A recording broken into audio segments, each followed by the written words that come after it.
저는 최근에 서울대 최인철 교수님의 강의를 들은 적이 있는데요. 그 강의에서 아주 흥미로운 사례 몇 가지들이 참 저에게 와닿았는데요. 예를 들면은 이런 겁니다. 그 강의 중에 하버드 대학교 윌리엄 제임스 교수라는 분을 이제 언급을 하시는데요. 윌리엄 제임스 교수는 이 인간에 대한 다양한 연구로 유명한 분이라고 합니다. 그래서 이제 이 교수님이 인간과 관련된 여러 다양한 연구들을 하다가 이 교수님이 너무나 인간과 관련하여 중요한 하나를 내가 깨닫게 됐다. 그게 뭐냐 하니까 이 인간이란 이거 하나를 바꾸면 인생이 바뀌게 된다. 그러니까 이것만 바꾸면 인생이 바뀔 수 있다 하는 이것 하나를 발견했다는 겁니다. 뭘 것 같으세요? 이 하나가 뭘까요? 그래서 제가 화면으로 이 윌리엄 제임스 교수님의 그 말을 이게 띄워 드렸는데요. 저 관로 안에가 뭔지를 한번 스스로 생각해 보시면 좋겠습니다. 우리 세대의 가장 위대한 발견은 인간이 자신의 관로, 자신의 무엇을 바꿈으로써 자신의 인생을 바꿀 수 있다는 점이다. 아마 지금 각자가 지금 막 생각이 많을 텐데요.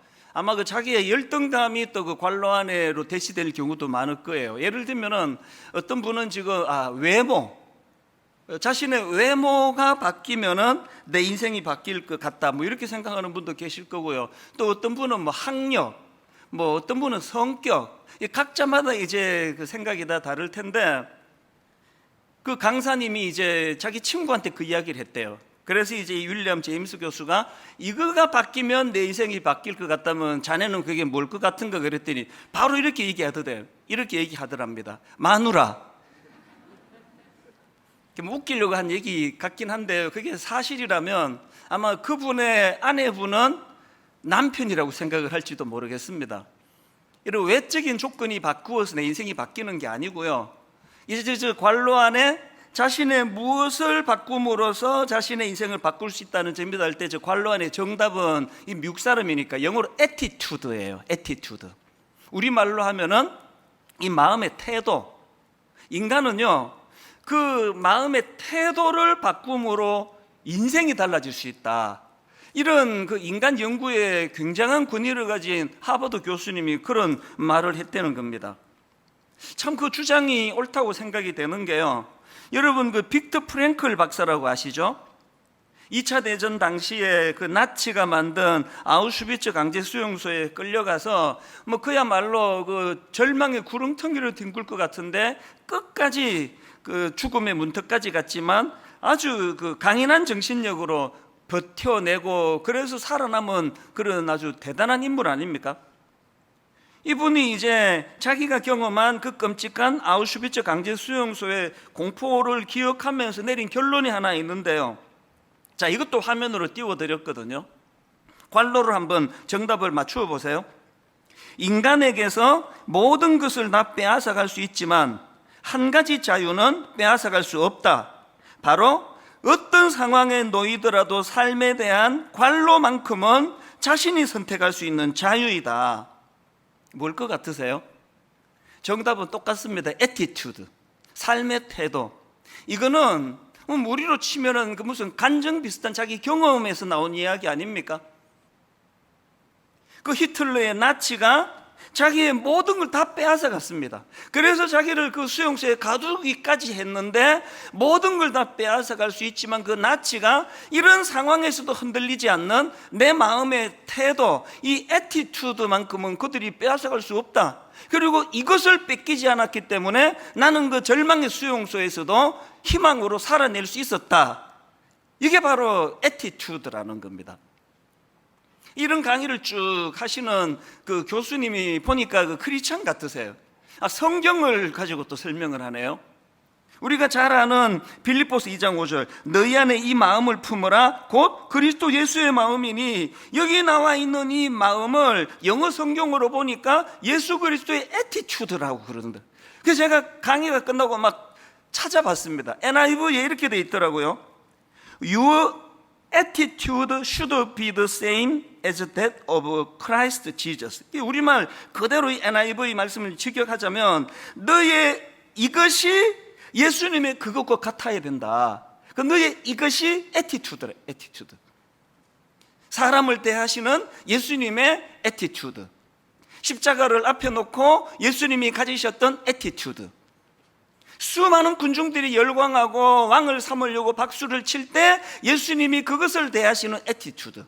우리가 배워야 될 것이 바로 이 예수님의 attitude라는 겁니다. 제가 우리말로 하면은 태도인데요. 이거를 이제 attitude로 좀 계속 쓸 텐데 양해해 주시기 바랍니다. 발음도 안 좋은데 뭐 자꾸 영어 쓰나 하지만 이게 그 뉘앙스가 저에게 와닿아서 그렇습니다. 그래서 저는 이번 여름 내내 이 attitude라는 이 단어를 가지고 참 많이 묵상을 하고 생각을 했고요. 그리고 또 이 attitude라는 단어를 넣어가지고 검색해서 이것과 연관되는 책을 여러 번 주문을 했습니다. 그렇게 구입한 책 중에 김진세 박사님이라는 분이 쓴 그 제목 자체가 attitude예요. 이게 나중에 이제 개정하면서 제목을 바꾼 걸 제가 봤는데요. 저는 예전 책을 중고 서점에서 이제 구입을 했는데 그 책에 보니까 이 attitude는 라틴어 앱투스에서 출발한 단어인데요. 이 앱투스는 준비 혹은 적응 이런 뜻을 가진 단어라는 겁니다. 그러니까 어원적인 의미로 따지자면 이 attitude라는 거는 무엇인가를 행할 준비가 된 상태. 이걸 조금 더 보완한 설명이 칼 융이라는 심리학자가 내린 정의인데요. 자, attitude란 어떤 특정한 방향으로 행동하거나 반응하는 정신의 준비 태세다. 이게 무슨 말인가 하면 그 사람들마다 그 attitude, 그 마음의 태도가 뭐냐면은 어떤 일을 겪든지 어떤 사람을 대하든지 나는 이렇게 반응하기로 준비가 돼 있는 거라는 겁니다. 부정적인 생각의 자세를 가진 사람은 어떤 상황에서든 거기서 부정적으로 이야기하고, 긍정적이서 코로나19를 가지고 대부분의 사람들이 낙심하고 힘들어하는데 또 어떤 사람들은 이 코로나19라는 사건을 통해서 주님을 더 가까이 알고 주님께 더 나아가고 하나님을 더 의지하는 도구로 쓸 수 있는 사람이 있다는 거예요. 이게 애티튜드라는 겁니다. 제가 오늘 본문을 이제 그 본문으로 택해서 나누고 싶었던 포인트도 그건데요. 오늘 본문에 보면은 이제 이스라엘 백성들이 홍해를 건너서 광야 생활을 통해 가나안으로 진입하는 그 여정길에 이제 홍해를 건너고 제일 첫 번째 사건입니다. 첫사랑, 첫 경험, 또 첫 기억 이러듯이 항상 이제 이 첫째가 주는 그 의미가 있는데요. 지금 이스라엘 백성들이 하나님 은혜로 홍해를 건너 이스라엘 그 광야를 배회하는데 첫 번째 경험이 오늘 본문에 나오는 마라의 썬물입니다. 그 광야를 배회하다가 막 목이 타들어가는데 갈증을 느끼는데 물이 있어서 보니까 이게 썬물이에요. 마실 수 없는 물입니다. 그래서 이제 너무 괴로워하고 있으니까 하나님께서 그 썬물을 단물로 바꾸어 주셨다. 그리고는 나는 너희들을 치료하는 여호와다 이렇게 말씀하셨다는 간단한 내용인데요. 여기에 굉장히 중요한 메시지들이 많이 담겨 있다는 겁니다. 이 마라의 썬물을 어떤 의미를 부여할 수 있느냐 하면 어떤 사람은 그 광야 생활 가운데 그 썬물을 단물로 바꾸시는 여호와 하나님이 이제 그것을 통해서 이 광야에 결핍된 수많은 여정길 가운데 나는 이것들을 이 결핍을 채워주는 전능자 하나님이다. 이 메시지를 던져주신 그런 의미를 갖고 있다. 이렇게 해석해도 맞고요. 그런가 하면 이제 하나님께서 그 썬물을 단물로 바꾸시고 나는 그 치료하는 여호와다. 그래서 우리 내면의 상처와 상함이 광야길 가운데 많이 생길 텐데 그럴 때 치료자 되시는 하나님을 의지해야 된다. 이런 메시지로 우리는 해석할 수 있다. 그래도 맞는 얘기고요.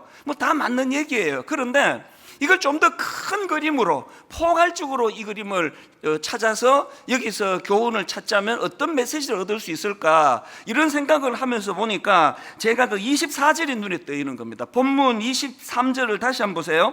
마라에 이르렀더니 그곳 물이 써서 마시지 못하겠으므로 그 이름을 마라라 하였더라. 백성이 모세에게 원망하여 이르되, 그러니까 여러분 이 이스라엘 백성들이 광야길 제일 먼저 경험한 건 마라의 썬물이고요. 그 마라의 썬물에 대하여 그들이 보인 제일 광야에서의 제일 첫 번째 반응은 불평입니다. 원망입니다. 이게 왜 의미가 있느냐 하면은 그렇게 불평하고 원망했을 때 하나님께서 썬물을 단물로 바꾸어 주시고 나는 너희들을 치료하는 여호와라는 놀라운 그런 기적적인 말씀을 주셨고요. 그리고 바로 그 사건 다음에 나오는 것이 되게 유명한 엘림 동산, 이런 이야기 지금도 아마 그 고유명사로 많이 쓰는 것을 볼 수 있는데요. 엘림, 이 물샘 열둘과 종려나무 이런 그루가 있는 풍성한 엘림. 지금도요, 교회에서 무슨 이름을 지을 때는 우리처럼 가평 우리 마을 이렇게 촌스럽게 안 짓습니다. 엘림 동산. 이게 뭘 의미합니까? 풍성, 풍요. 즉 이스라엘 백성들이 그 엘림을 경험한 겁니다. 그리고는 바로 그 다음 16장에서 그 내용을 다루는데요. 자, 1절과 2절을 보십시오. 이스라엘 자손의 온 회중이 엘림에서 떠나 엘림과 시내산 사이에 있는 신광야에 이르니 애굽에서 나온 후 첫째 달 15일이라 이스라엘 자손 온 회중이 그 광야에서 모세와 아론을 원망하여, 치료하신 하나님, 그 썬물을 단물로 바꾸시는 능력의 하나님, 그리고 그들을 엘림으로 인도하시는 그 하나님의 능력을 지금 경험했는데 나오는 패턴은 똑같아요. 이스라엘 자손 온 회중이 그 광야에서 모세와 아론을 원망하여. 이것이 광야 생활 내내 보여주는 이스라엘 백성들의 삶의 그 패턴 아닙니까? 그래서 여러분, 아까 제가 애티튜드란 어떤 특정한 방향으로 행동하거나 반응하는 정신의 준비 상태다, 준비 태세다, 이런 말씀을 드렸는데요. 지금 오랜 애굽에서의 노예 생활로 인해 가지고 그들에게 어떤 잘못된 애티튜드가 들어온 겁니까? 상황이 주어지면 불평하는 거예요. 상황이 주어지면 원망하는 거예요. 이런 노예 근성이 그들 안에 있는 이 상황이기 때문에 하나님께서는 그 광야에서 일어나는 모든 일들마다 그것을 해결해 주시는 과정에서 하나님을 통해 그들 안에 있는 이 잘못된 애티튜드, 잘못된 삶의 태도, 이걸 교정해 나가시기 원하는 곳이 광야라는 것입니다.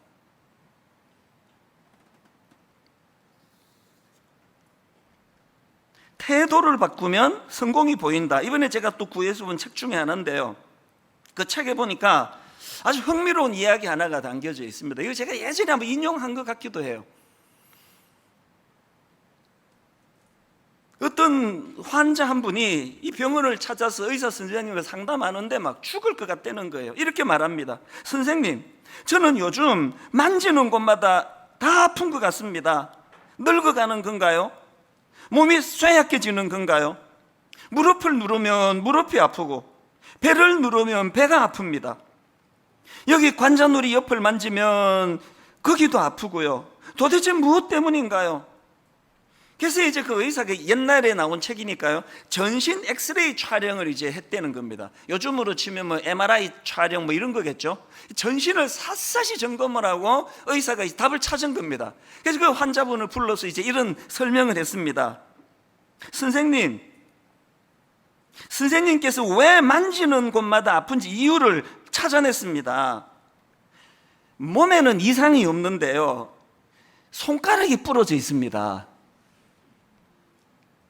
지금 제가 그 애티튜드, 잘못된 애티튜드라는 설명을 드리고 있잖아요. 지금 손가락이 부러진 상태, 이게 잘못된 애티튜드를 상징적으로 말하는 거예요. 손가락이 부러져 있으니까 자기가 누르는 곳마다, 자기가 경험하는 것마다, 자기가 맞닥뜨리는 사람마다 다 아픈 거예요. 다 잘못된 거예요. 그래서 몸을 고치는 것이 아니라 이 손가락을 고쳐야 된다. 이게 지금 제가 강조해 드리는 애티튜드, 삶의 태도를 바꿔야 된다. 제가 왜 이 설교를 해야 되겠다 마음을 먹었냐 하면, 코로나19, 아우슈비츠 수용소에 갇혀있던 그 사람들처럼 대부분의 사람들이 코로나19는 우리를 후퇴하게 만들고 우리를 낙심하게 만들고, 또 그저께도 보니까 지금 코로나19로 인한 우울증, 우리나라 분들이 믿겨지지는 않은데 거의 절반 가까이가 지금 코로나로 인한 우울한 상태다, 그런 글들도 있는데요. 이럴 때 예수 믿는 우리가 어떤 그리스도 안에서의 건강한 애티튜드를 가짐으로 말미암아 이런 코로나19조차도 주님을 더 사랑하는 도구로, 내 영혼이 더 풍성해지는 도구로 이것들을 사용할 수 있을까? 이것을 만드는 결정적인 게 이게 애티튜드를 교정하는 거라는 겁니다. 제가 희망을 갖는 건요, 이번 여름에 제가 이 태도와 관련된 여러 책들을 읽으면서 거의 모든 전문가들이 이구동성으로 하는 게 이 애티튜드는 훈련에 의해서 교정될 수 있다는 겁니다. 바뀔 수 있다는 겁니다.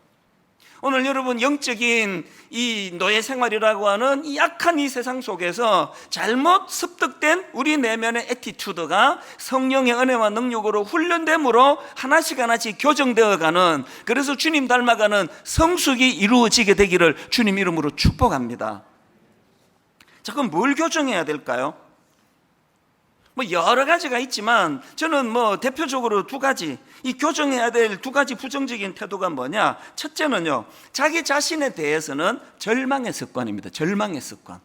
이 절망의 습관, 여러분이 너무나 잘 아시는 이제 가나안 정복을 코앞에 두고 가데스 바네아에서 12명의 정탐꾼을 현지를 둘러보고 왔더니 딱 10대 2로 10명의 정탐꾼의 그 보고가 이렇습니다. 민수기 13장 32절 33절, 이스라엘 자손 앞에서 그 정탐한 땅을 악평하여 이르되 우리가 두루다니며 정탐한 땅은 그 거주민을 삼키는 땅이요 거기서 본 모든 백성은 신장이 장대한 자들이며 거기서 네피림 후손이 아낙 자손의 거인들을 보았나니 우리는 스스로 보기에도, 이 중요합니다, 스스로 보기에도 메뚜기 같으니 그들이 보기에도 그와 같았을 것이니, 이 원리를 아셔야 됩니다. 내가 나를 메뚜기처럼 보면 그들도 나를 그렇게 본다는 거예요. 내가 나를 초라하게 인식하면 그들도 나를 초라한 인간으로 낙인 찍는다는 사실이에요.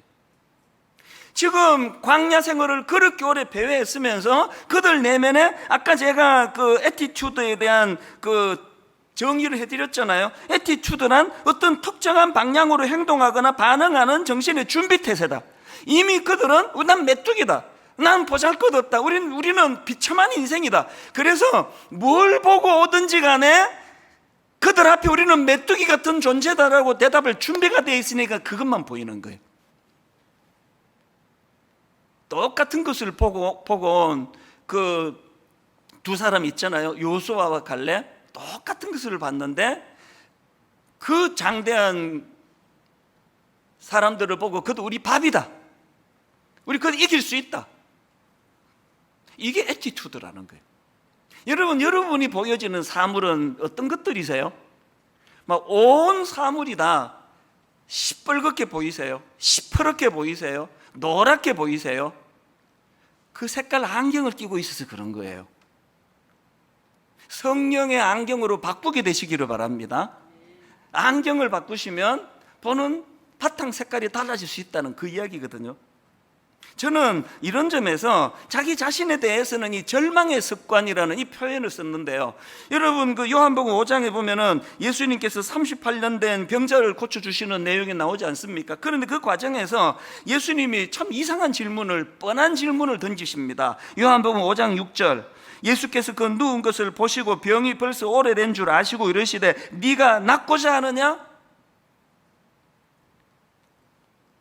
한 3일 굶은 사람한테 배고프세요? 이렇게 물으면 그 신뢰 아닙니까? 38년 동안 너무너무 사모했지만 병을 고칠 수 없어 낙심해 있는 이분한테 주님이 네가 낫고자 하느냐? 왜 이런 당연한 뻔한 질문을 하셨을까? 그런데요, 저는 이 예수님의 질문의 의도를 이 환자의 답 속에서 찾습니다. 네가 낫고자 하느냐 물었더니 7절에 병자가 대답하되 주여 물이 움직일 때에 나를 못에 넣어주는 사람이 없어 내가 가는 동안에 다른 사람이 먼저 내려가나이다. 지금 예수님이 물은 건 네가 낫고자 하느냐예요. 그러면 이런 나쁜 습관이, 나쁜 애티튜드가 없는 사람이면 그도절미하고 네, 낫고 싶습니다, 그게 내 소원입니다, 그래야 되는 거 아닙니까? 이 38년 된 병자의 가슴 깊이 뿌리 내리고 있는 자신에 대한 절망의 습관이에요. 예수님은 이걸 물으셨는데 답은 저거예요. 왜? 아까 그 애티튜드 나왔잖아요. 뭐라고 묻든지 간에 자기 마음에는 세상에 대해서는 원망과 불평이고 자기 자신에 대한 비참한 절망이거든요. 이런 이유 때문에 내가 아직도 이러고 살고 있습니다.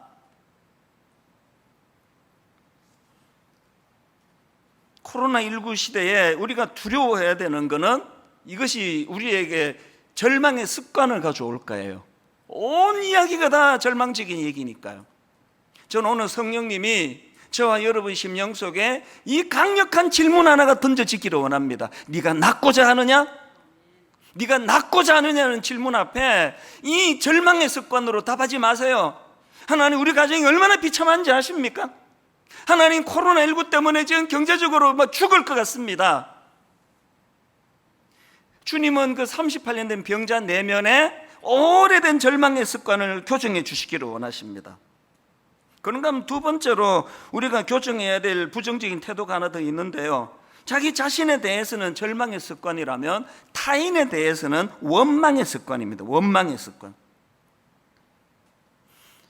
홍해를 건너자마자 마라의 선물에서 그들이 제일 먼저 보여준 게 그 타인에 대한 원망 아닙니까? 자, 출애굽기 15장 23절 24 본문 다시 한번 보세요. 마라에 이르렀더니 그곳 물이 써서 마시지 못하겠으므로 그 이름을 마라라 하였더라. 백성이 모세에게 원망하여 이르되, 이것이 아까 출애굽기 16장 1절 2절에서 이스라엘 자손 온 회중이 광야에서 모세와 아론을 원망하여로 그렇게 발전이 됐다 그랬고요. 그것이 광야 생활 내내, 그래서 민수기 14장 2절에 이제 10명의 정탐꾼이 우리는 그들을 못 이깁니다, 우리는 그들 앞에 메뚜기 같습니다 그랬더니 민수기 14장 2절 이스라엘 자손이 다 모세와 아론을 원망하며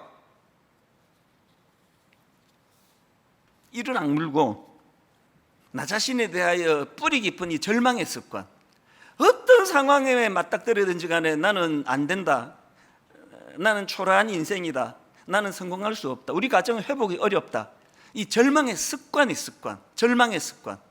타인에 대해서는 원망의 습관, 모든 타인은 원망의 대상. 이것들을 어떻게든 주님 앞에 주님 이름으로 이것들을 교정해 나가야지만 우리 안에 있는 어두움이 거두어지고 하나님이 주시는 밝음으로, 희망으로 회복이 될 수 있다는 겁니다. 이런 차원에서 저는요, 이 나쁜 태도, 이 나쁜 애티튜드, 이것들을 이제 바꾸어 나가는 훈련을 해 나가야 된다고 보는데요. 그래서 저는 이제 우리가 해 나가야 될 이 훈련의 의미를 가지고 이것들을 풀어 나가기를 원합니다. 우리가 이제 오늘 설교 제목도 그렇고 이 광야라는 거는 이 태도 바꾸기 훈련의 장소다 그랬는데, 이 태도 바꾸기 훈련이란 무슨 의미를 가지고 있는 건가? 두 가지로 정리를 해드릴게요. 첫째로요, 태도 바꾸기 훈련이 뭐냐? 생각의 여백을 갖는 훈련입니다. 생각의 여백을 갖는 훈련. 이게 뭔지를 설명을 안 들으면 이 내용을 파악하기가 어려운데 설명을 해드릴게요. 아까 그 빅터 프랭클 박사 이야기 해드렸잖아요. 최인철 교수님이 이 빅터 프랭클 박사님과 관련한 너무 중요한 컨셉 하나를 강의해서 저는 참 감사하게 생각합니다. 빅터 프랭클 박사가 주창한 그 개념 중에 자극과 반응 사이의 공간, 다시요, 자극과 반응 사이의 공간, 이런 개념을 설명하는데요. 이게 뭘 말하는가 하면은, 이 빅터 프랭클 박사가 아우슈비츠 강제 수용소에서 이제 관찰하면서 보니까 너무나 희한한 거예요. 똑같은 지금 그 절망적인 수용소에 갇혀 있는데 뭐 대부분이 사람이 그랬겠죠. 대부분의 사람들이 절망의 수용소에서 희망이란 찾을 수가 없으니까 인간성을 잃어버리고, 그리고는 이제 우울하고 막 자살하고 내버려둬도 그렇게 시들시들 인간성을 상실해 버리는데, 그런데 그 중에서 그런 절망적인 상황 속에서도 인간의 존엄을 절대로 놓치지 않고 어떤 경우에도 삶을 포기하지 않고 절망하지 않는 사람들이 있더라는 겁니다. 사실은 자기 자신도 그 중에 한 사람 아닙니까? 그 얘기 다 아시죠? 이 빅터 프랭클 박사가 인간의 존엄을 거기서 잃지 않기 위해 가지고 어디서 그 낡은 그 깨진 유리병 조각을 구해 가지고 아침마다 일어나 가지고 피가 터지도록 면도하는 장면. 내가 이 인간의 존엄을 잃지 않기 위하여, 이게 희망을 붙들기 위해서. 그래서 이분이 이제 그 질문한 게 뭐냐, 이 차이가 어디서 나오느냐는 거예요. 이 똑같은 절망의 그 수용소에서 왜 어떤 사람은 절망으로 죽어가고 인간의 존엄을 다 잃어버리는데 왜 어떤 사람은 이렇게 존엄을 잃지 않고 희망을 잃지 않는가? 거기서 발견한 게 바로 자극과 반응 사이의 공간이라는 겁니다. 여러분이 자극과 반응 사이의 공간이라는 개념이 뭐냐 하면은요, 사람들은 자기 삶에 어떤 자극이 오면 바로 반응하는 게 아니라 그 자극에 대하여 먼저 생각을 한 후에 반응한다는 겁니다. 그래서 이제 그 자극과 반응 사이의 이 공간, 그 생각의 공간이 얼마나 깊고 얼마나 넓었냐에 따라서 이후의 행동이 결정이 되더라는 겁니다. 신앙생활이 왜 중요한지 아세요? 우리 묵상하잖아요. 우리 큐티 하잖아요. 기도하잖아요. 이게 전부 자극과 반응 사이의 공간입니다. 어떤 일을 우리는 맞닥뜨리든지 간에 하나님 앞에서 우리는 묵상을 통해, 기도를 통해 이 공간을 확보하는 거예요. 오늘 현대인들이 너무나 조급하고, 지난주에도 말씀드렸지만 그냥 욱하는 묻지마 살인, 묻지마 폭행, 이거 왜 그렇습니까? 자극과 반응 사이에 공간이 없어서 그래요. 저는 저와 여러분들이 이 애티튜드, 삶의 태도가 우리 인생을 결정할 만큼 중요하다고 한다 할 때에 이미 하나님이 주신 재료 묵상하시기를 바랍니다. 여러분 깊이 하나님 앞에 기도하셔야 돼요. 그래서 이 공간을 확보하셔야 됩니다. 그리고 그 공간 안에서 히브리서 3장 1절, 그러므로 함께 하늘의 부르심을 받은 거룩한 형제들아, 우리가 믿는 도리의 사도시며 대제사장이신 예수를 깊이 생각하라. 또 히브리서 12장 2절, 믿음의 주요 또 온전하게 하시는 이인 예수를 바라보자. 여러분, 이렇게 가슴 아픈, 또 나를 힘들게 하는 코로나19를 유시한 너무나 사람에게, 너무나 환경에게 상처를 받기 쉬운 현대인들에게 있어서 자극과 반응 사이에 이 공간, 하나님을 묵상하고, 그래서 아까 너희 속에 이 마음을 품으라 곧 예수 그리스도의 마음이라 할 때 이 예수 그리스도의 마음이 애티튜드라고 그랬듯이, 주님이라면 어떻게 생각하셨을까? 주님이라면 어떻게 반응하실까? 이 일을 너무나 잘한 인물이 사도 바울 아닙니까? 감옥에서 썼다고 하는 빌립보서 4장 4절에서 주 안에서 항상 기뻐하라, 내가 다시 말하노니 기뻐하라, 이거 엄청난 긍정적인 애티튜드 아닙니까 이게? 아니, 감옥에서 이런 기쁨을 노래할 수 있는 거, 이게 굉장히 긍정적인 태도 아닙니까? 근데 사도 바울에게 이런 긍정적인 애티튜드가 어떻게 만들어졌느냐? 바로 그 다음 6절 7절에 답이 나와 있습니다. 보세요. 아무것도 염려하지 말고 다만 모든 일에 기도와 간구로, 다시요, 아무것도 염려하지 말고 다만 모든 일에 기도와 간구로, 그리고 너희 구할 것을 무엇으로? 감사함으로 하나님께 아뢰라. 그리하면 모든 지각에 뛰어난 하나님의 평강이, 그리하면 모든 지각에 뛰어난 하나님의 평강이 그리스도 예수 안에서 너희 마음과 생각을 지키시리라. 대답해 보세요. 사도 바울은 지금 자극과 반응 사이에 공간이 있습니까 없습니까? 자극과 반응 사이에 확보된 공간 안에 예수 그리스도를 묵상하고, 여기서 우리가 깨달아야 되는 게 뭐냐? 여러분, 이 기도는요, 우리의 부정적인 생각을 교정하는, 우리의 부정적인 태도를 교정하는 하나님의 도구라는 사실이에요.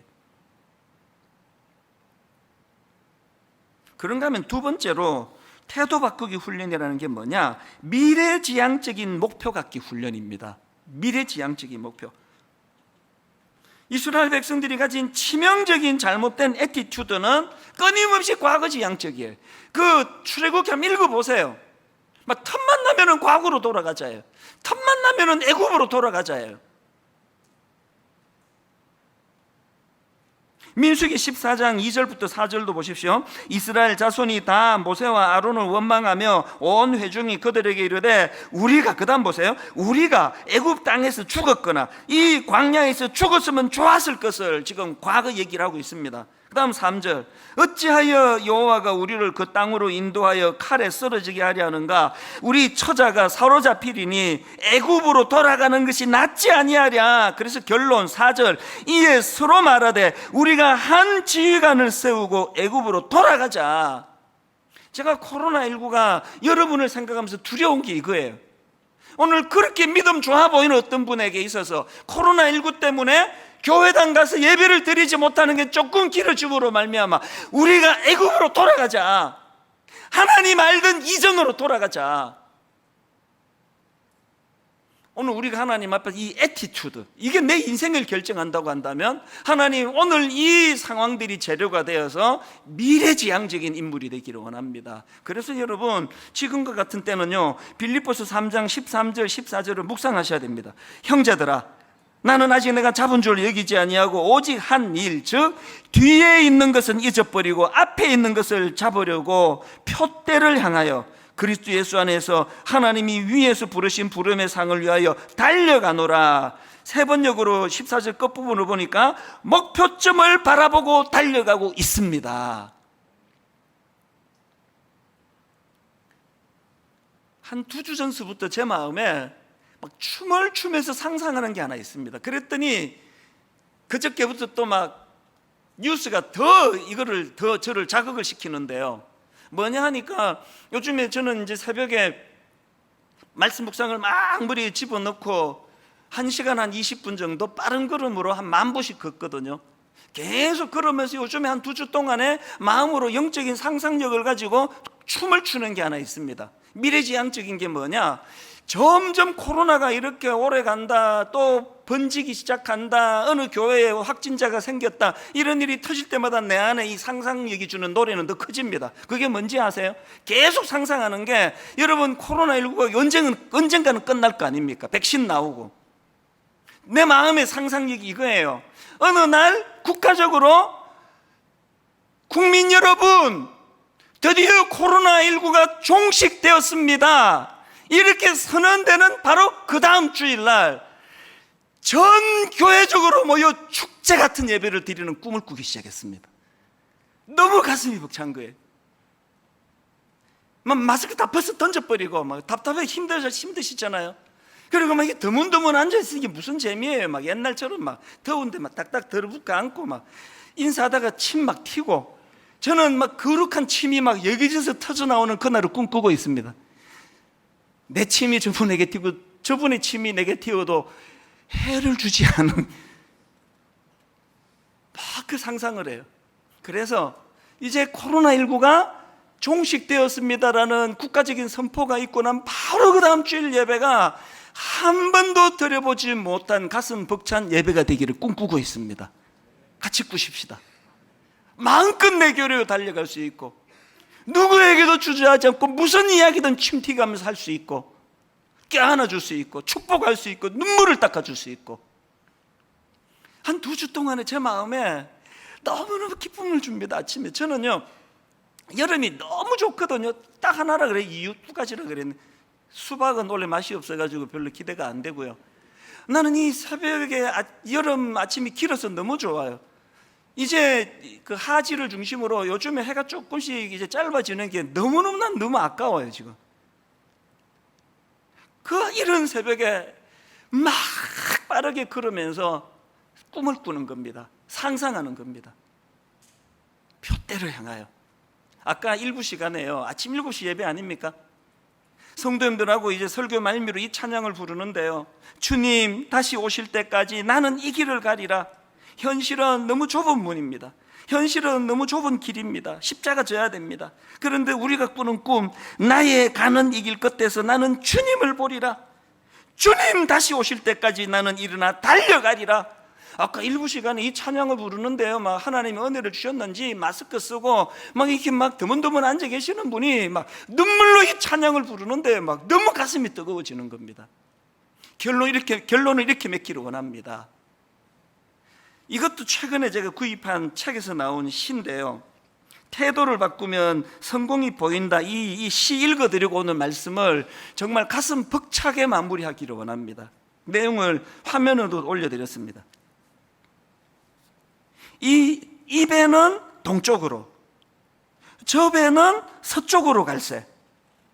똑같은 바람이 불어오느나, 그러나 배가 어디로 가는지는 바람이 아니라, 그러나 배가 어디로 가는지는 바람이 아니라 돛의 방향에 달렸나니, 인생의 항로에 폭풍이 몰려와도 우리의 갈 곳을 결정하는 이는 우리 마음의 방향임에 폭풍이나 삶의 싸움이 아니어라.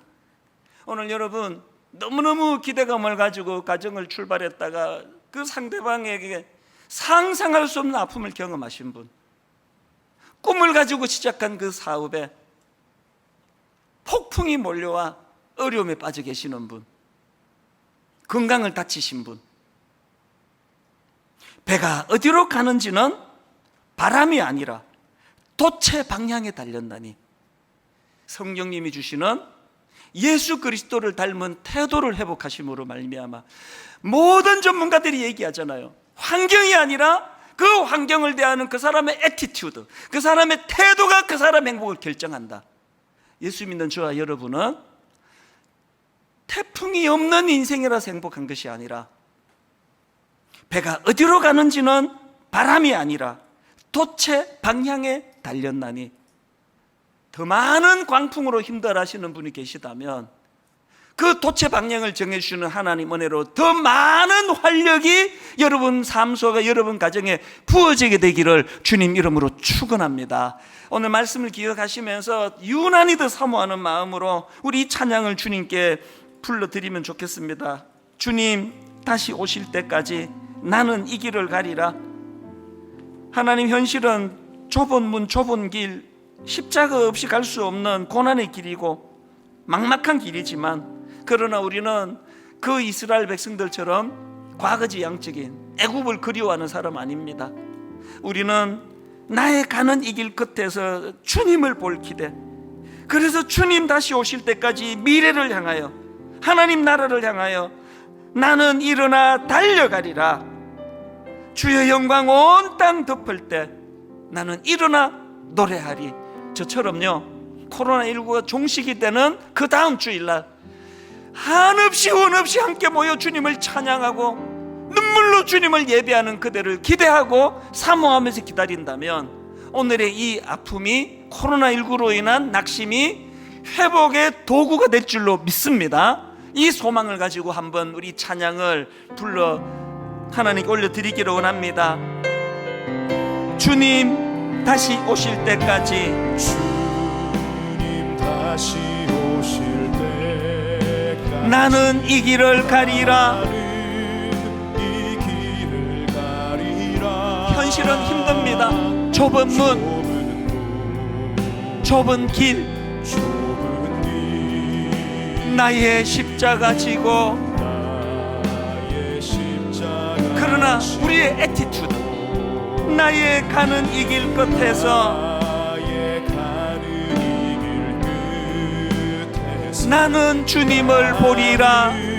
주님을 보리라. 영광의 내 주님, 영광의 내 주님 나를 맞아주시리. 내가 겪는 환경의 문제가 아니라 네 가지 소망, 주님 다시 오실 때까지, 다시 오실 때까지 나는 일어나 달려가리라. 주의 영광 온 땅 덮을 때 나는 일어나 노래하리. 내 사모하는 주님, 온 세상 구주시라.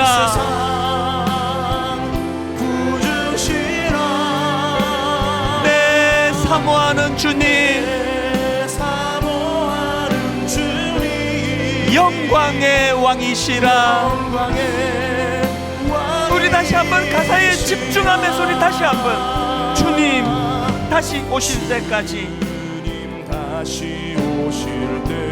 너무나 힘든 이 길이지만 나는 이 길을 가리라. 좁은 문, 좁은 길, 나의 십자가 지고,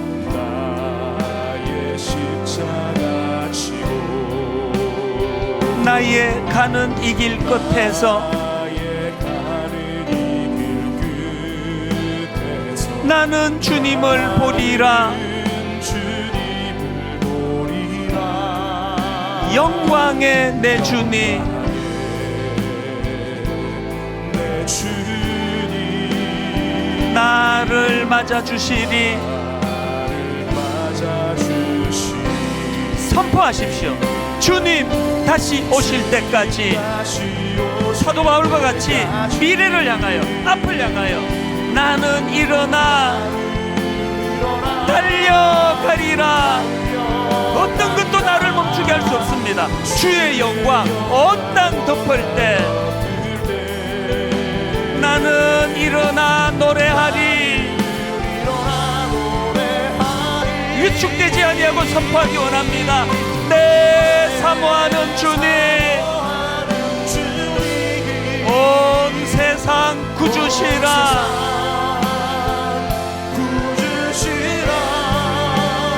내 사모하는 주님, 영광의 왕이시라. 우리가 자리에서 일어나셔서 후렴부터 주님 다시 오실 때까지 나는 일어나 달려가리라. 현실들 위축된 것들 다 떨쳐버리고 주의 영광 온 땅 덮을 때 나는 일어나 노래하리. 여러분 마음껏 주님을 소리쳐 외칩니다. 내 사모하는 주님, 온 세상 구주시라.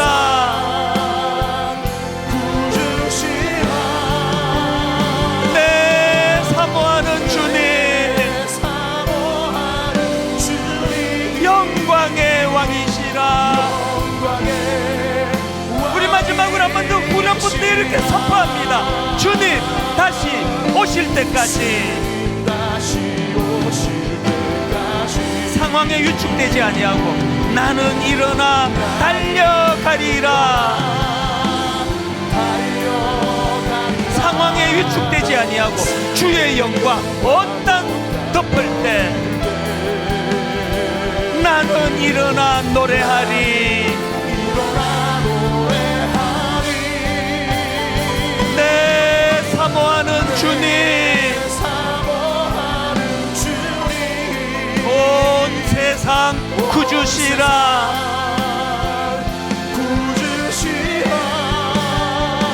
내 사모하는 주님,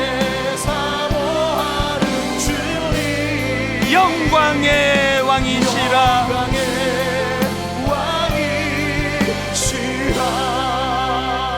맨 마지막에 읽어드린 이 시 하나 붙들고 하나님 이름으로 선포하며 달려가기 원하는데요, 이 배는 동쪽으로 저 배는 서쪽으로 갈새 똑같은 바람이 불어오느나 그러나 배가 어디로 가는지는 바람이 아니라 돛의 방향에 달렸나니.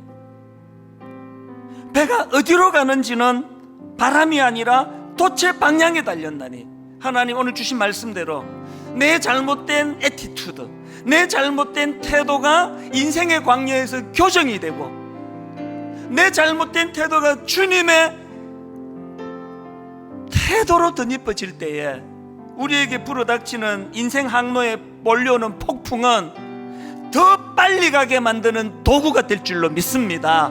오늘 주신 말씀 각자에게 해당되는 말씀을 붙잡고 우리 한 목소리로 통성으로 같이 기도하시겠습니다. 살아계신 하나님 아버지, 오늘도 하나님 코로나19가 점점 확산이 되고 있다는 가슴 아픈 소식을 들으며 예배를 드립니다. 이제는 마음껏 예배당으로 달려나와 예배할 수도 없는 상황이 아버지 지금 오래 계속되는 상황에 놓여 있습니다. 하나님 아버지, 이런 위축되는 상황 속에 하나님을 더 의지하기 원합니다. 아버지 하나님, 우리가 아버지 환경이, 상황이 내 인생을 결정하는 것이 아니라 그 상황 환경을 바라보는 우리의 애티튜드, 우리의 삶의 태도가 내 인생을 결정한다고 오늘 아버지 말씀을 깨우쳐 주셨는데, 하나님 우리가 말씀으로 올바른 교정이 일어나게 하여 주시옵소서. 하나님, 걸핏하면 애국으로 돌아가자, 옛날로 돌아가자, 노예로 돌아가자, 하나님 없던 시절로 돌아가자, 이런 잘못된 애티튜드를 주님 치유하여 주시기 원합니다. 주님 손 붙잡고 미래를 향하여 주님 손 붙잡고 과거지향적인 인생이 아니라 미래지향적인 인생이 되어 살려갈 때에 하나님, 우리 인생은 그 많은 폭풍 가운데 그 인생의 악로에 폭풍이 몰려올 때 배가 어디로 가는지는 바람이 아니라 돛의 방향에 달려있다는 사실을 기억하고, 하나님 아버지, 내 인생의 주도권을 주님께 맡겨드리기를 원합니다. 오늘 예배 가운데 그 깨달음을 성령님 허락하여 주시고, 깨달음으로 끝나지 아니하고 그 진리의 말씀을 가지고 일어설 힘을 회복케 하여 주시옵소서. 하나님 아버지, 38년 된 병자의 모습이 딱 오늘 우리의 모습인 것을 고백합니다. 오랜 누적된 낙심 속에, 지침 속에 절망의 습관이 자리 잡고 있습니다. 그래서 주님, 이 예배 가운데 한 말씀이 필요합니다. 네가 낫고자 하느냐? 주님의 그 말씀 앞에 절망의 습관에 져라, 이것도 문제고 저것도 문제고 저 산호도 나 도와주지 않는 원망과 불평으로 답하는 것이 아니라 거두절미하고, 주님, 낫기를 원합니다. 주님, 나을 수 있음을 고백합니다. 우리의 절망의 습관을 떨어뜨리는 그 고백을 주님께 올려드리기를 원하고, 치유자 되시는 예수 그리스도를 맛보아 알고 경험으로 아는 그런 놀라운 믿음을 허락하여 주시옵소서. 배가 어디로 가는지는 바람이 아니라 돛의 방향에 달렸다고 한다면, 주님, 우리 돛의 방향을 좌지우지하시는 주인이 되어 주시기를 원합니다. 주님이 우리 돛을 이리저리 방향을 교정하시는 주인이 되어 주실 줄 믿고, 그분께 내 인생을 맡겨드릴 때 내 인생에 맞닥뜨린 이 항로, 인생의 항로에 폭풍이 몰려치는 이 여러 가지 어려운 것들이 오히려 이 풍랑 인연하에서 더 빨리 갑니다. 그렇게 고백하는 놀라운 주님의 반전의 도구가 될 줄 믿사오니 그렇게 인도하여 주시옵소서.